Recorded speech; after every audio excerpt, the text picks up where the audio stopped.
ইমাম মাহদী আমাদের মাঝে কবে আসবেন, এই বিষয়টি নিয়ে প্রত্যেকটি যুগে চলছে ভবিষ্যৎবাণী।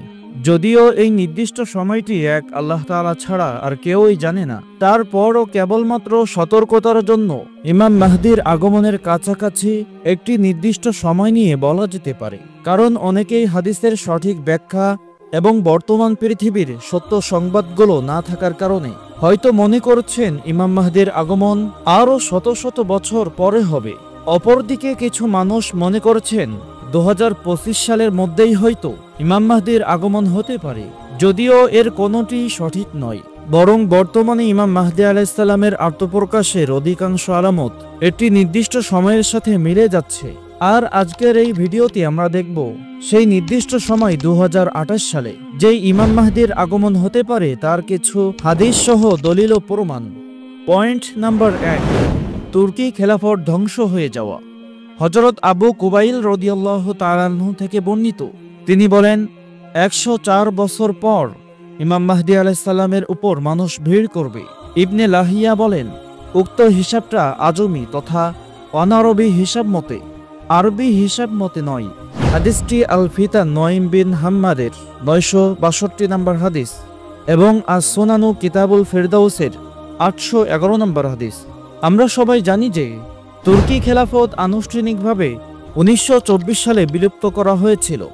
সুতরাং এই তুর্কি খেলাফত 1924-এর সাথে যদি আমরা 104 বছর যোগ করি তাহলে কিন্তু এখানে 2028 সাল হয়। 2 নম্বর পয়েন্ট, 15ই রমজান শুক্রবার রাতে বিকট শব্দে আওয়াজ আসবে। হযরত ফিরোজ দাইলামি বর্ণনা করেন, আল্লাহর রাসূল সাল্লাল্লাহু আলাইহি সাল্লাম বলেছেন, কোনো এক রমজানে আওয়াজ আসবে। সাহাবাগণ জিজ্ঞাসা করলেন, হে আল্লাহর রাসূল, রমজানের শুরুতে নাকি মাঝামাঝি সময়ে নাকি শেষ দিকে? নবীজি সাল্লাল্লাহু আলাইহি সাল্লাম বললেন, না, বরং রমজানের মাঝামাঝি সময়ে, ঠিক মধ্য রমজানের রাতে। শুক্রবার রাতে আকাশ থেকে একটি বিকট শব্দ আসবে। সেই শব্দের প্রচণ্ডতায় 70,000 মানুষ সংজ্ঞা হারিয়ে ফেলবে আর 70,000 মানুষ বধির হয়ে যাবে। সৌদি আরবের ক্যালেন্ডার অনুযায়ী 15ই রমজান শুরু হয় 1449 হিজরি বা 11ই ফেব্রুয়ারি 2028 সালে। এখানেও কিন্তু 2028 সালের একটা ইঙ্গিত পাওয়া যায়। এরপর 3 নম্বর পয়েন্ট হলো, রমজান মাস শুরু হবে শুক্রবার দিয়ে। হযরত আব্দুল্লাহ ইবনে মাসউদ রাদিয়াল্লাহু তাআলা আনহু থেকে বর্ণিত, তিনি বলেন, কোন এক রমজানে অনেক ভূমিকম্প হবে। যে বছর শুক্রবার রাতে রমজান মাস শুরু হবে, তারপর মধ্য রমজানে ফজরের নামাজের পর আকাশ থেকে বিকট শব্দ শোনা যাবে। তখন তোমরা সবাই ঘরের দরজা জানালা সব বন্ধ করে রাখবে আর তোমরা সবাই সুবহানাল কুদ্দুস রব্বানুল কুদ্দুস তেলাওয়াত করবে।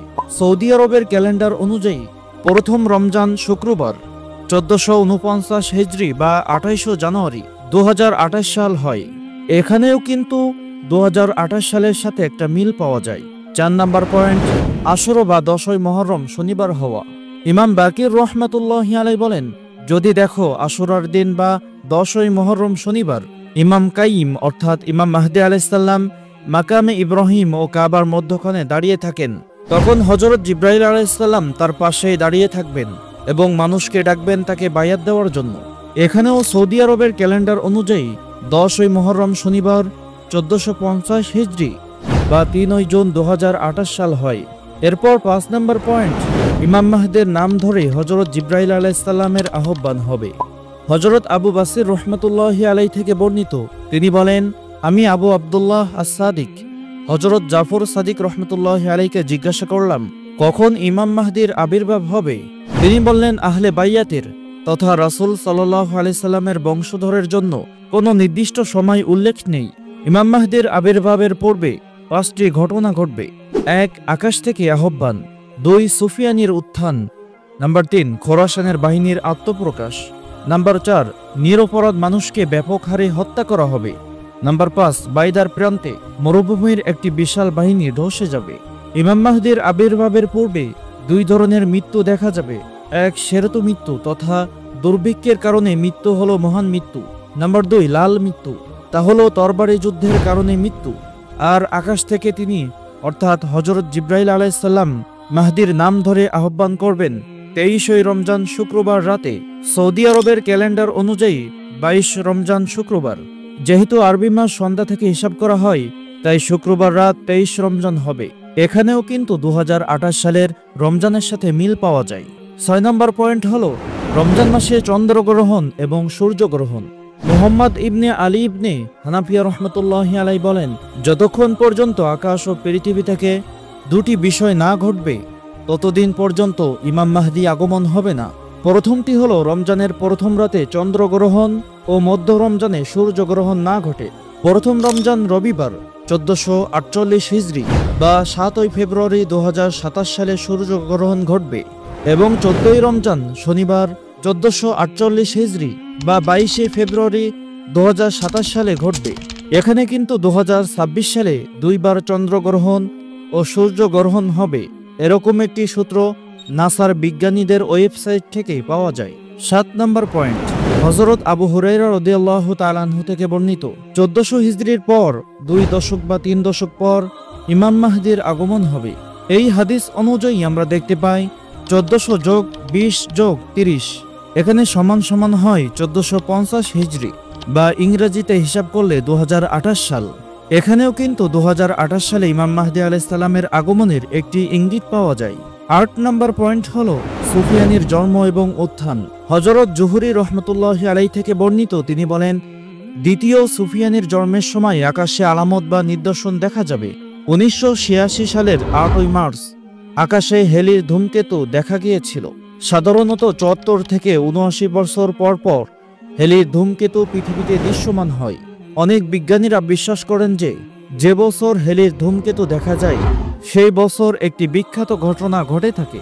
সুতরাং যদি আমরা 1986 যোগ 40 যোগ করি তাহলে এখানে 2026 সাল হয়।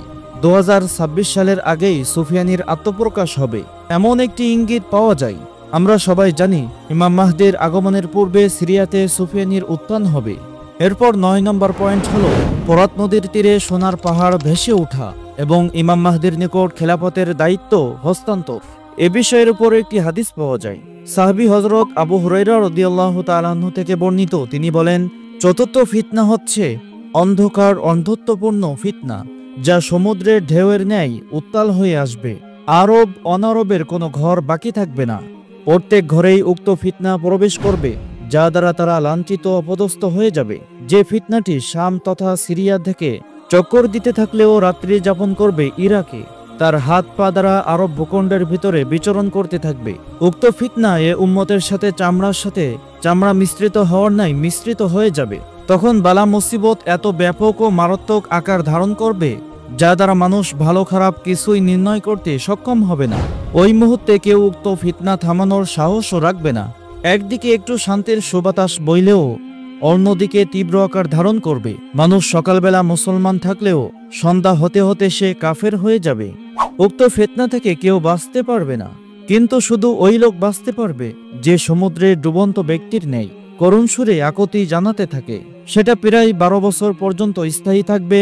এক পর্যায়ে সকলের কাছে সবকিছু স্পষ্ট হয়ে উঠবে। ইতিমধ্যে ফোরাত নদীতে স্বর্ণের একটি পাহাড় প্রকাশ পাবে, যা দখল করার পর সকলে যুদ্ধে জড়িয়ে যাবে এবং প্রতি 9 জনের 7 জন মারা যাবে। আমরা সবাই জানি যে চতুর্থ ফিতনা বা সিরিয়ার যুদ্ধ শুরু হয়েছিল 2011 সালে। সেটা প্রায় 12 বছর স্থায়ী থাকবে। তারপর ফোরাত নদীর তীরে সোনার পাহাড় ভেসে উঠবে। এখানে 2011-র সাথে 12 যোগ করলে 2023 সাল হয়। উল্লেখ্য, ফোরাত নদীর তীরে সোনার দখলকে কেন্দ্র করে যে যুদ্ধ হবে, সে যুদ্ধের পরপরই ইরাকের কুফা নগরীতে কালো পতাকাবাহী দলের উপর গণহত্যা সংঘটিত হবে। তারপর ওই খোরাসানের কালো পতাকাবাহী বাহিনীর আত্মপ্রকাশ ঘটবে। হযরত ইবনুল হানাফিয়া রহমতুল্লাহি আলাইহি থেকে বর্ণিত, তিনি বলেন, খোরাসান থেকে কালো পতাকাবাহী দল এবং শুআইব ইবনে সালেহ ও ইমাম মাহদী আলাইহিস সালামের আত্মপ্রকাশ আর মাহদী আলাইহিস সালামের হাতে ক্ষমতা আসা 6 মাসের মধ্যে সংগঠিত হবে।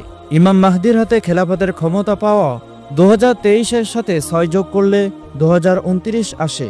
তাহলে দেখা যায় 2029 সালের মধ্যেই মাহদীর হাতে রাজত্ব যাবে, এমন একটি ইঙ্গিত কিন্তু এখানে পাওয়া যায়।